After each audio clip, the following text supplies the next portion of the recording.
Here's something that is so tangential that it's an offshoot of an offshoot of an offshoot. But I just want to share with you the journey that it led me to, because my mind was blown by the end of it. So I have lots and lots of little 1/64th scale cars that I have collected in the past 6 years.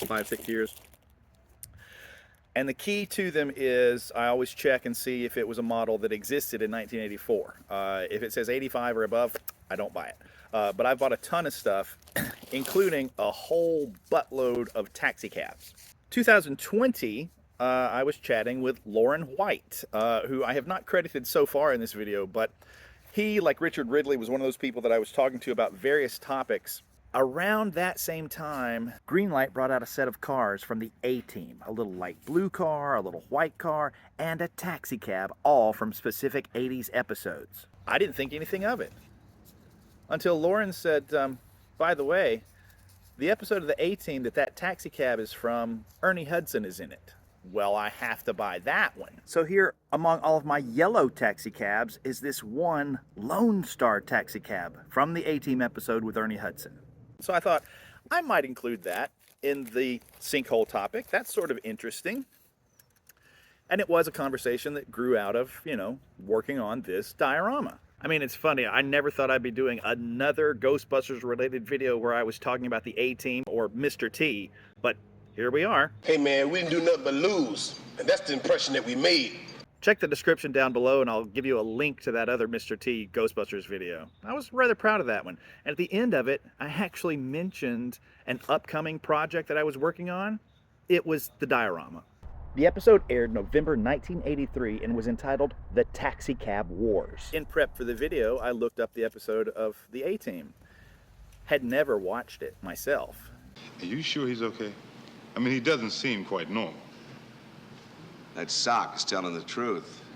Lo and behold, the villain in that episode is an actor named Michael Ironside. Now, people my age, they go, Ham Tyler from V. This guy wants a war. He's gonna get a war.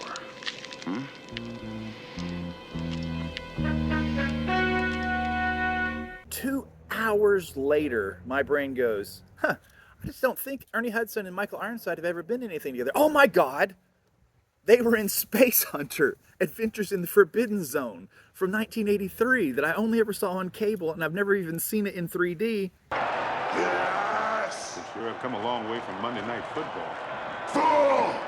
And it was produced by Ivan Reitman. Come to find out, as I'm checking the IMDb to make sure that I am remembering correctly that Reitman had something to do with that film. Also, Elmer Bernstein did the music for it. So as I'm scrolling, I see other names that I recognize, like Linda Frobos, who worked on the sculpt for Stay Puft and the Terror Dogs, and Bob Burns, Tracy the Gorilla, the very first Ghostbuster that I ever met in person. And way down at the bottom of the cast list, I discovered that Harold Ramis is an uncredited voice on an intercom in Space Hunter. I'm like, oh, cool. I don't think I ever knew that. I knew about him in heavy metal doing a voice, but wow, that's pretty cool. I got a lot of messages for you, Wolf. We got a transmission from a guy on Omega 6. He's got 8 tons of beryllium scrap. He wants you to pick it up as soon as you can. And the police called from the 42 sector. You got 105 parking tickets. I think you should take care of that. And your ex-wife is looking for you. She hasn't gotten a check from you in 3 months. Oh, and the administrator of your housing unit says you're 2 months behind in your rent. You have 5 days to pay up or you're out in the street. This might not interest anyone but me, but as you may know, I co-founded an improv comedy troupe here locally some 20 plus years ago. And I had been watching Whose Line reruns, UK and US, for weeks on end. Of the Whose Line performers that I really, really thought were just, so magnetic and you couldn't take your eyes off of them and consistently delivered on the comedy, the one that I patterned myself after, come to find out, he's in Space Hunter, Adventures in the Forbidden Zone. Got any joint smoke on you? It's been a long, dry day.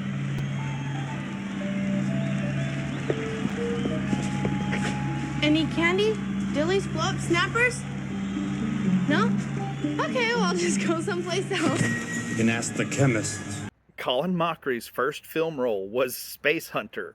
I was literally gobsmacked to discover that. And I thought, Well, there's a lot of information on the IMDb that's not really reliable. I found an interview where somebody asked him about it. That is actually my first role. I got upgraded from an extra. I got a line where I get to capture Molly Ringwald and take her to Michael Ironside, who's the villain. And my line was, "You can ask the chemist." The director, and it was odd, it was a 3D movie being directed by a one-eyed director, came up and said, "Okay, I need someone who looks really scary." And I was like 20. I was very skinny. I did have a good costume on, and I think that was what sold it.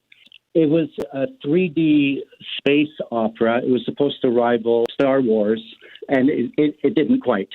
Not really. I mean, it had a really solid storyline. 3 intergalactic models are kidnapped by a half-man, half-cyborg named Overdog, and then 2 bounty hunters try to find them. It seems like box office gold. Yeah, one of my comedy, idols, somebody that I've tried to pattern my stage presence after, was actually in that same film as Ernie Hudson, as Harold Ramis, produced by Ivan Reitman. So yeah, it's just fun. It's a small, small world sometimes. Anyway, I just want to apologize if this video got a little bit too far off topic. I know I'll take tangents occasionally, but this one was a little extreme because, I mean, we started on Ernie Hudson and we wound up on Whose Line. If only there was some way I could circle it all back together and put a nice bow on it. Thank you for watching.